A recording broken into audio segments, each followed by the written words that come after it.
Can a show survive after it already proved everyone wrong?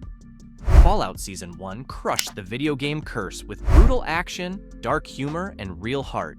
Now Season 2 is here, with expectations sky high and no room to hide. So here's the real question. Is Season 2 as good as Season 1? So far, yes. And in some ways, it might be even better. Where Fallout Season 2 stands right now. Season 2 of Fallout premiered in December 2025 on Prime Video and is being released weekly, a major shift from the binge-friendly rollout of Season 1. That single decision changes how the season feels. Instead of inhaling the wasteland in one weekend, viewers are now forced to sit with cliffhangers, theorize, argue online, and emotionally recover before the next episode drops. It's a slower burn, and whether that's a strength or weakness depends on your patience and caffeine intake. Importantly, Season 2 is still airing. That means any judgment is based on episodes released so far, not the full arc. This isn't guesswork or fiction, it's simply the reality of reviewing a season in progress. What we can evaluate, however, is quality, direction, tone, performances, and early critical response. The numbers don't lie, and they're not fictional. If Season 2 were struggling, the numbers would show it. Instead, they're doing the opposite. Early review aggregation places Season 2 at approximately 95% on Rotten Tomatoes, matching or slightly exceeding Season 1's already impressive scores.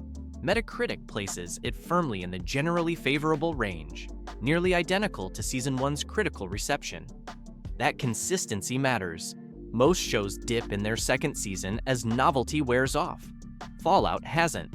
Critics aren't calling it a lucky accident anymore. They're calling it a franchise that understands what it is. Fallout Season 2 feels more confident. Season 1 had something to prove.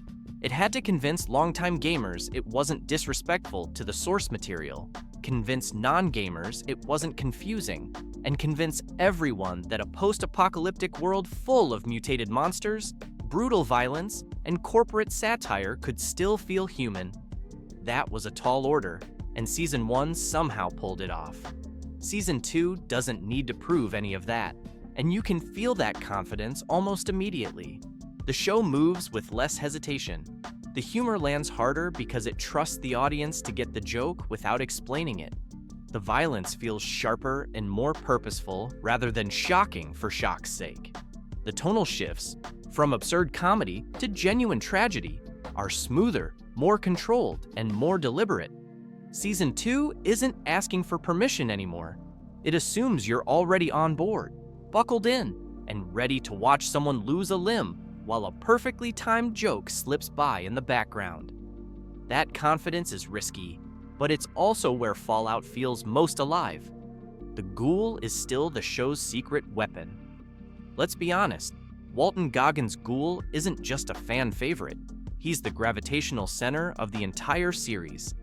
In Season 2, the writers lean even harder into what makes him work: his backstory, his moral ambiguity, and his deeply unsettling charm.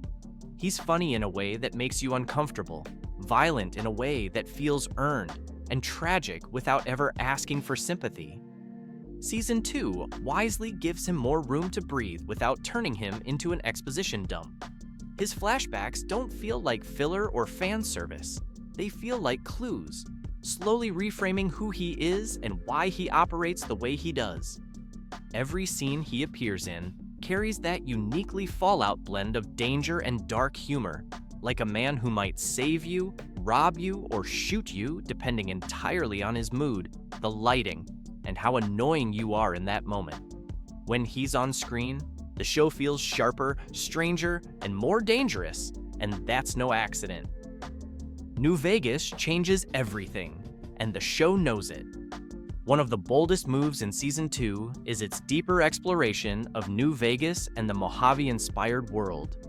For longtime Fallout fans, this is sacred ground. New Vegas isn't just a location, it's a philosophy. It represents moral gray zones, factional politics, and consequences that don't come with clean endings. Season 2 treats that legacy carefully. The visuals lean into the dusty decadence.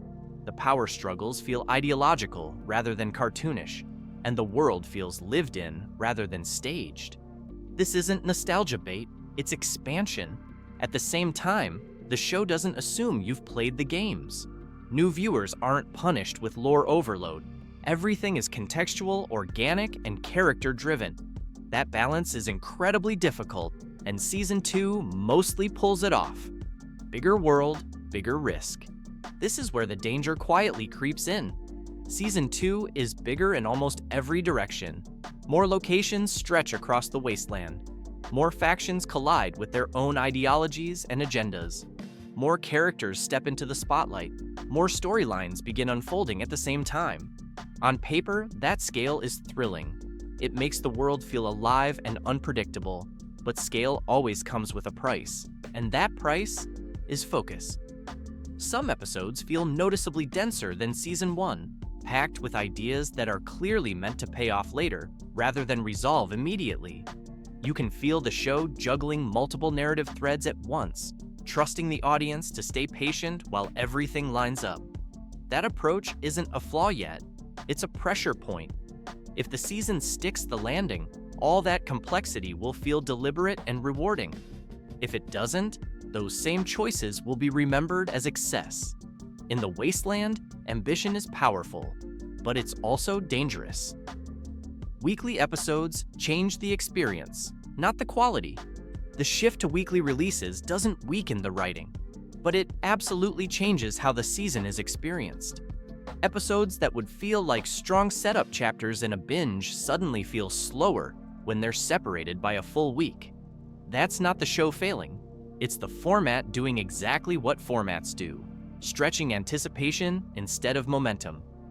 At the same time, that slower pace has created something Season 1 didn't fully have: space to breathe.